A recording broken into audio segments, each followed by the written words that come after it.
Olá, pessoal, sejam bem-vindos a mais uma aula no canal Consciência e hoje vamos falar sobre o sistema renal. Nesta aula, vamos dar ênfase a estudar sobre a unidade funcional dos nossos rins, que são os néfrons, e entender como é que eles atuam no bom funcionamento do nosso organismo por meio da regulação do volume corporal e pressão arterial. Os rins são responsáveis por várias funções do nosso organismo, entre elas, filtração do sangue, excreção de resíduos metabólicos por meio da formação da urina. Isso mesmo. É nos nossos rins que acontece a formação da nossa urina para que ela seja excretada. E com isso seja excretado todo o resíduo que o nosso corpo não utiliza.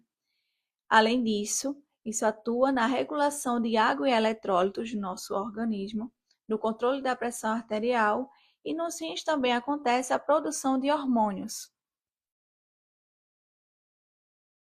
Mas, para que todas essas funções aconteçam, é necessário três etapas principais, que são a filtração glomerular, a reabsorção tubular e a secreção tubular, para posteriormente acontecer a excreção da urina.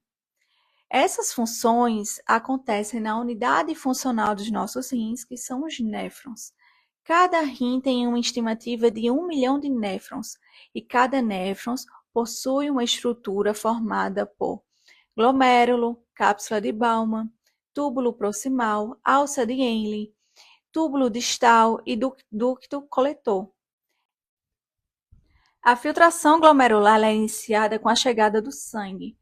Os nossos rins recebem cerca de 20 a 25% de débito cardíaco, o que resulta em um pouco mais de 1 litro de sangue por minuto.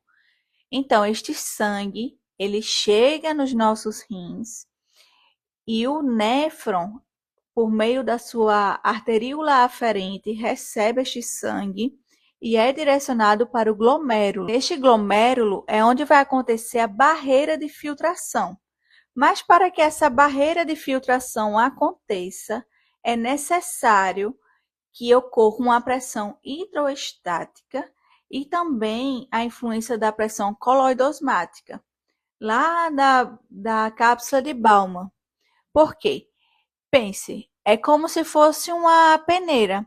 É preciso que ocorra uma pressão para que as moléculas grandes fiquem e as moléculas menores passem. Estas moléculas menores, por sua vez, são moléculas de glicose, de aminoácidos. O que acontece?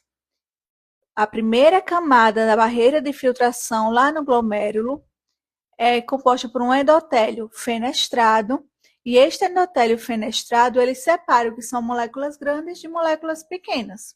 Além disso, nessa membrana aqui, basal glomerular, ela tem cargas negativas. Ou seja, ela tem proteínas que são chamadas de proteoglicanas, que possuem carga negativa, e estas proteínas, quando se juntam com cargas negativas de outras proteínas, acabam repelindo, como exemplo a albumina. Então, hemácias, proteínas maiores, como exemplo a albumina, leucócitos, eles permanecem no sangue, eles não passam nessa barreira. Após esta filtração, teremos o filtrado glomerular, que este filtrado glomerular irá para a cápsula de Bowman. Após esse processo da filtração, ocorre a reabsorção tubular. Por quê? Porque o nosso corpo ele impede que haja perda excessiva de água e de nutrientes. Então, ele tenta reabsorver tudo que para ele é necessário. Com isso, a reabsorção tubular ela é iniciada lá no túbulo contorcido proximal. Neste túbulo contorcido proximal, acontece a reabsorção de 65 a 70% de água, de 65 a 70% de sódio, quase 100% de glicose, aminoácidos e bicarbonato. Além disso, no túbulo proximal, há uma grande quantidade de ATP para transporte ativo, o que facilita todo o trajeto desses nutrientes até o final da reabsorção. Após passar pelo túbulo proximal em que aconteceu a reabsorção da maioria desses nutrientes, ele vai para a alça de Henle, em que é nessa estrutura que ocorre a formação do gradiente osmótico medular. Nessa alça de Henle, existem dois ramos, o descendente e o ascendente. No ramo descendente, existe uma substância chamada acoporina 1, que esta substância ela é altamente permeável em água, porém ela é pouco permeável em solutos. Ou seja, neste momento, o nosso organismo absorve mais água do que solutos. Porém, ao passar pelo ramo ascendente, acontecerá o contrário. Neste momento, acontecerá uma maior absorção de solutos do que de água. O medular ele é essencial para a formação da urina. Então, após esse percurso na alça de Henle, o filtrado ele vai para o túbulo distal, em que ocorre esse ajuste fino para a determinação do volume e composição dessa urina. Este ajuste ele permite que a circulação sanguínea recupere uma boa fração dessas cargas ultrafiltradas de íons de sódio, potássio, cloreto, magnésio e cálcio. Já no ducto coletor, ocorre a reabsorção e secreção, ou seja, nesta fase, ocorre também a ação dos hormônios como a vasopressina, hormônio antidiurético, a aldosterona, onde é determinado a concentração final dessa urina. A secreção tubular, que ocorre a transferência das moléculas do meio extracelular para o lúmen do néfron, por meio de transportes. As principais moléculas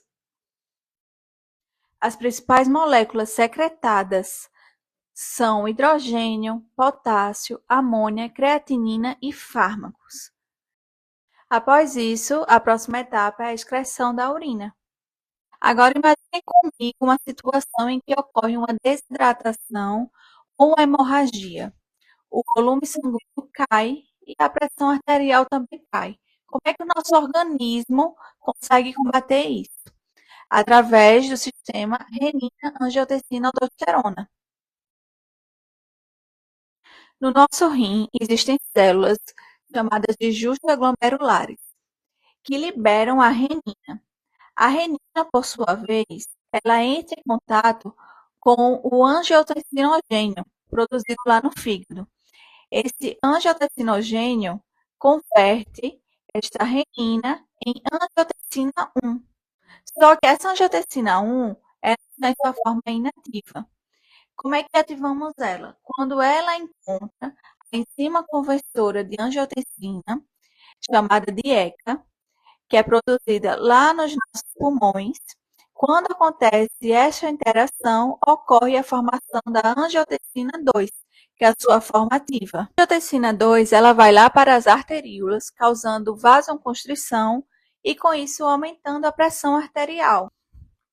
E essa angiotensina 2 pode também ir lá para as suprarrenais, em que ocorrerá a liberação da aldosterona. Essa aldosterona, por sua vez, age nos túbulos distais e ductos coletores nos rins. E ela promove a reabsorção de sódio, de água e excreção de potássio e hidrogênio. Como produto final, ocorre o aumento do volume sanguíneo, aumento da pressão arterial, reabsorção de sódio e de água e restauração da perfusão renal e do equilíbrio hidroeletrolítico. Essa angiotensina 2 também estimula a hipófise posterior a liberar a vasopressina. Essa vasopressina ela age nos ductos coletores dos rins, proporcionando maior reabsorção de água livre e menor diurese, ou seja, menor volume de urina. Ou seja, em uma condição de desidratação, a vasopressina ela impede que o nosso corpo perca ainda mais água do que ele precisa. Por hoje, finalizamos esse conteúdo. Este conteúdo ele teve como referência o Tratado de Fisiologia Médica, especificamente os capítulos 25, 26, 27 e 28. Espero que vocês tenham compreendido como funciona o sistema renal, em específico como o néfron atua na regulação do controle de volume plasmático e pressão arterial.